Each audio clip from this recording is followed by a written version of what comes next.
Assalamualaikum warahmatullahi wabarakatuh. Kami dari kelompok 4, di mana kami akan mempresentasikan hasil diskusi kami mengenai edukasi tentang tanaman tembakau transgenik untuk produksi obat.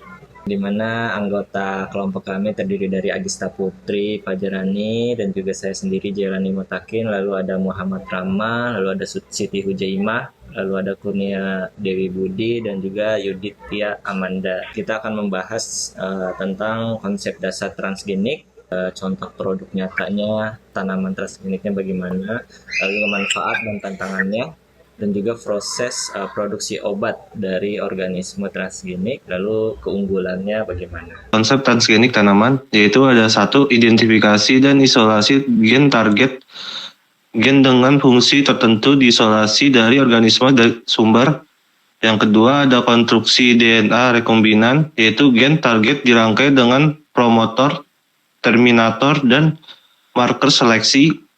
Yang ketiga ada transformasi genetik, yaitu ada DNA rekombinan dimasukkan ke dalam sel tanaman menggunakan Acrobacterium tumefacin, genegon atau partikel emas atau tungsten. Dan yang keempat ada seleksi sel transgenik, yaitu sel yang berhasil ditransformasi diseleksi menggunakan media selektif.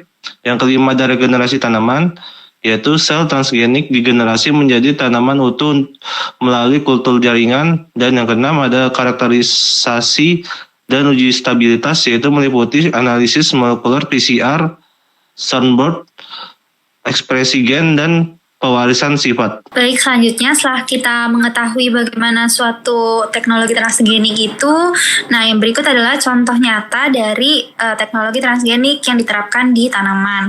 Salah satunya adalah tanaman dari tobacco ataupun tembakau. Dia ini berperan sebagai producing anti-HIV sebagai antibody. Contohnya kayak VRC01, 3BNC117, 101074, dan juga anti-HIV tipe N6. Jadi tembakau itu dipilih karena dia mudah ditransformasi secara genetik, memiliki biomasa yang tinggi, serta mampu mengekspresikan protein rekombinan dalam jumlah yang besar. Next.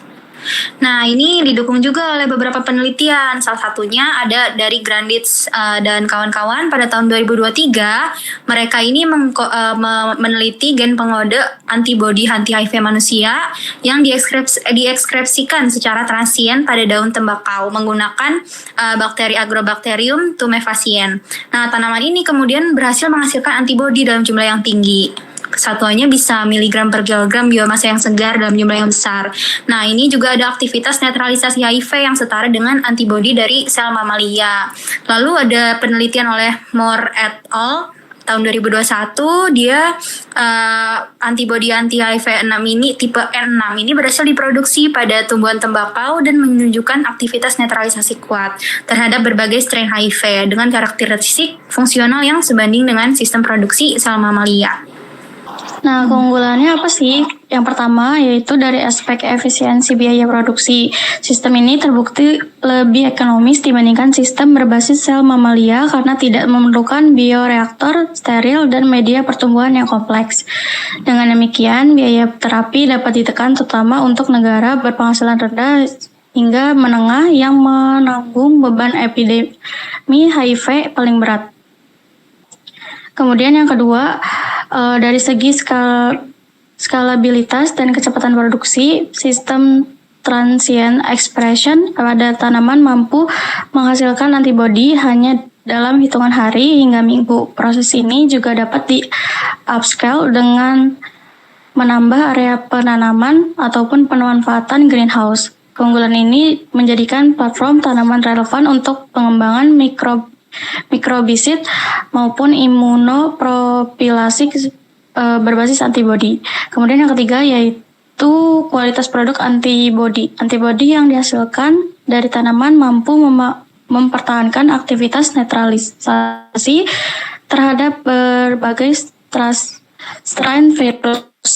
Pada beberapa penelitian, kualitasnya setara dengan antibodi yang diproduksi oleh sistem mamalia, termasuk modifikasi seperti afucosylation yang meningkatkan ADCC serta modifikasi LS atau YTE yang berfungsi pada peningkatan half-life dan adhesion klinis. Terakhir, dari aspek keamanan dan transaksi klinis, antibodi 2G12 yang diproduksi melalui platform tanaman telah lulus uji klinis fase 1 dan dinyatakan aman, bebas dari resiko kontaminasi patogen mamalia, serta memenuhi persyaratan regulatori.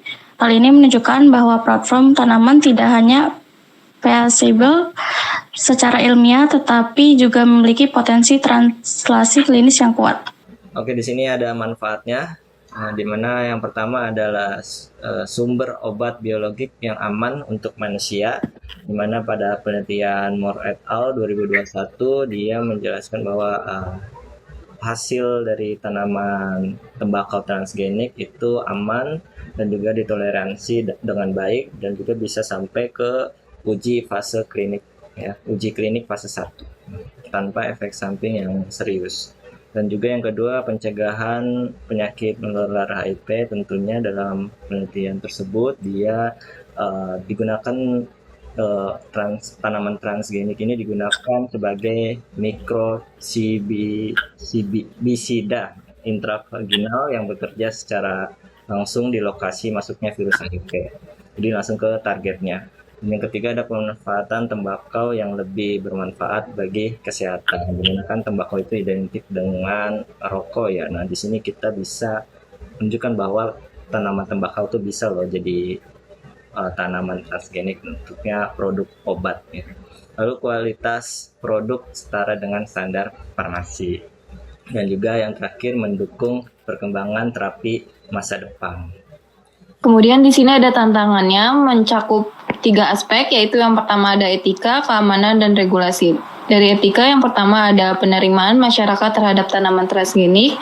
Itu banyak masyarakat masih ragu atau menolak GMO, genetical modified organism, karena dianggap tidak alami, kurangnya pemahaman, atau isu kesehatan jangka panjang.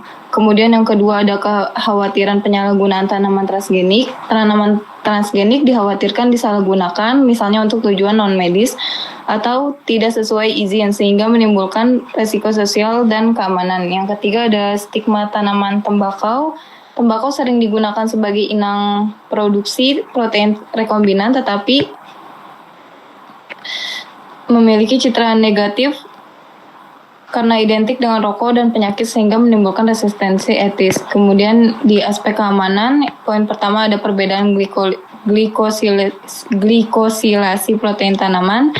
Protein yang dihasilkan tanaman memiliki pola glikosilasi berbeda dengan protein manusia sehingga dapat mempengaruhi efektivitas dan meningkatkan risiko imunogenitas. Kemudian yang kedua ada risiko kontaminan spesifik tanaman. Produk dapat terkontaminasi protein tanaman, pestisida, dan toksin alami tanaman. Yang ketiga ada keamanan biologis lingkungan. Ada risikonya yaitu penyebaran gen transgen ke tanaman lain dan dampak terhadap ekosistem dan keanekaragaman hayati. Kemudian di aspek regulasi, yang pertama ada belum adanya jalur regulasi baku pada awal pengembangan. Teknologi ini relatif baru sehingga belum ada pedoman regulasi yang jelas seperti pada obat konvensional. Yang kedua ada produk tidak dianggap biosimilar. Protein dari tanaman tidak bisa langsung dikategorikan sebagai biosimilar karena perbedaan sistem ekspresi. Kemudian sehingga perlu evaluasi penuh seperti produk baru. Yang terakhir ada persyaratan good manufacturing practice yang kompleks. Harus memenuhi GMP yang ketat termasuk kontrol lingkungan, traceability bahan, dan pemisahan area tanam dan produksi yang meningkatkan kompleksitas dan biaya. Kemudian ada prospeksi masa depan antibodi anti-HIV berbasis tanaman.